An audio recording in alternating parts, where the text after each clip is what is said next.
परलोक संबंधी सत्यापन जॉन हिक की पुस्तक फेथ एंड नॉलेज से लिया गया है, जो तार्किक प्रत्यक्षवाद के उदय के जवाब में लिखी गई थी। तार्किक प्रत्यक्षवाद का विचार यह है कि यदि किसी बात को अनुभवजन्य रूप से वैज्ञानिक अवलोकन के माध्यम से सिद्ध नहीं किया जा सकता है, तो उसका कोई वास्तविक संज्ञानात्मक अर्थ नहीं है। सरल शब्दों में, यदि आप इसे सिद्ध नहीं कर सकते, तो यह सत्य नहीं है। तार्किक प्रत्यक्षवादी धार्मिक विश्वासों जैसे आत्मा की अमरता, ईश्वर का अस्तित्व, पाप पुण्य या स्वर्ग नरक की अवधारणा की कड़ी आलोचना करते थे, क्योंकि उनका कहना था कि चूंकि ईश्वर का अस्तित्व सिद्ध नहीं है, इसलिए मैं ईश्वर में विश्वास करता हूं कहना व्यर्थ और अर्थहीन है।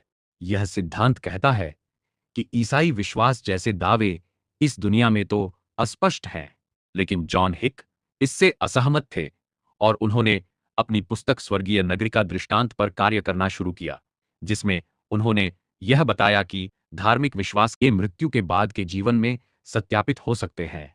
अनुभवजन्य प्रमाण के बिना भी धार्मिक विश्वास कैसे सार्थक हो सकता है? जॉन हिक अपनी पुस्तक में अपने दृष्टांत के माध्यम से यह समझाते हैं कि ईश्वर में विश्वास केवल परलोक पहुंचने पर ही सिद्ध हो सकता है। तार्किक प्रत्यक्षवादियों का जवाब देने के लिए जॉन हिक इस गंभीर आलोचना का उत्तर अपने सबसे मौलिक सिद्धांत पारलौकिक सत्यापन एस्कटोलॉजिकल वेरिफिकेशन के अनूठे सिद्धांत से देते हैं। वे मानते हैं कि किसी भी दावे को अर्थपूर्ण होने के लिए सत्यापन योग्य वेरीफाएबल होना चाहिए, लेकिन वे कहते हैं कि सत्यापन का इसी जीवन में या इसी क्षण होना जरूरी नहीं है। जॉन हिक इसे समझाने के लिए स्वर्गीय नगर की कथा parable of the celestial city देते हैं। इस दृष्टांत में दो व्यक्ति स्वर्गीय नगरी की खोज में यात्रा पर हैं। एक व्यक्ति का मानना है कि जिस सड़क पर वे चल रहे हैं वह उन्हें स्वर्गीय शहर सेलेस्टियल सिटी तक ले जाएगा, इसलिए वह यात्रा की कठिनाइयों को मंजिल की तैयारी मानकर खुशी खुशी सहता है। ये दूसरा व्यक्ति इससे असहमत है और कहता है कि वे व्यर्थ ही भटक रहे हैं, यह सड़क कहीं नहीं जाती, इसका कोई लक्ष्य नहीं है और यात्रा के अंत में केवल शून्यता है। वह भी कठिनाइयों को सहता है, लेकिन उन्हें अर्थहीन मानता है। जॉन हिक का निष्कर्ष है कि दोनों व्यक्तियों को शहर के अस्तित्व का पता तभी चलेगा जब वे रास्ते के अंत तक पहुंचेंगे। यात्रा के दौरान दोनों एक ही रास्ते पर चलते हैं और एक ही जैसी धूप छांव का सामना करते हैं।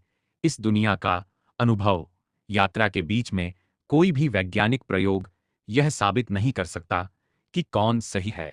इससे यह स्पष्ट होता है कि मैं ईश्वर में विश्वास करता हूं। इस कथन को अर्थ देने के लिए प्रत्यक्ष प्रमाण की आवश्यकता नहीं है, क्योंकि ईश्वर के अस्तित्व का पता हमें मृत्यु के बाद ही चलेगा। इस प्रकार जॉन हिक कहते हैं कि धार्मिक विश्वास एक वास्तविक तथ्यात्मक कथन है और परलोक संबंधी सत्यापन धार्मिक विश्वास को तार्किक प्रत्यक्षवाद के साथ संगत बना सकता है। धार्मिक दावे वर्तमान में अस्पष्ट हैं, लेकिन पारलौकिक या एस्कटोलॉजिकल जांच से सिद्ध हो सकते हैं। यदि विश्वास सत्य है तो स्वर्गीय शहर की तरह अनुभव होगा, अन्यथा नहीं। ये धार्मिक व्याख्या भले ही वर्तमान में परीक्षणीय नहीं, लेकिन भविष्य में सत्यापित हो सकती है। जॉन हिक के बहुलवादी दृष्टिकोण में भी यह आधारभूत है, जहां सभी धर्म वास्तविकता की ओर, रियलिटी की ओर ले जाते हैं। जॉन हिक का निष्कर्ष यह है कि धार्मिक दावे जैसे ईश्वर का अस्तित्व या जीवन का कोई अर्थ होना पूरी तरह से अर्थपूर्ण और तथ्यात्मक है। वे अर्थहीन इसलिए नहीं हैं क्योंकि उन्हें वैज्ञानिक रूप से सिद्ध नहीं किया जा सकता, बल्कि वे इसलिए अर्थपूर्ण है क्योंकि भविष्य में, इस जीवन के बाद या इतिहास के अंत में एस्काटों, वे अनुभवजन्य रूप से सत्यापित किए जा सकेंगे। जब तक वह अंतिम समय नहीं आता, तब तक आस्तिकता और नास्तिकता दोनों ही दुनिया को देखने के तार्किक और वैकल्पिक दृष्टिकोण हैं। उनके अनुसार धार्मिक दावों की सच्चाई का अंतिम सत्यापन इस जीवन में नहीं, बल्कि मानव इतिहास के अंत में या मृत्यु के बाद के जीवन में ही जाकर संभव है। जब तक जीवन की यात्रा चल रही है, तब तक आस्तिकता एक तार्किक और युक्तिसंगत आस्था है।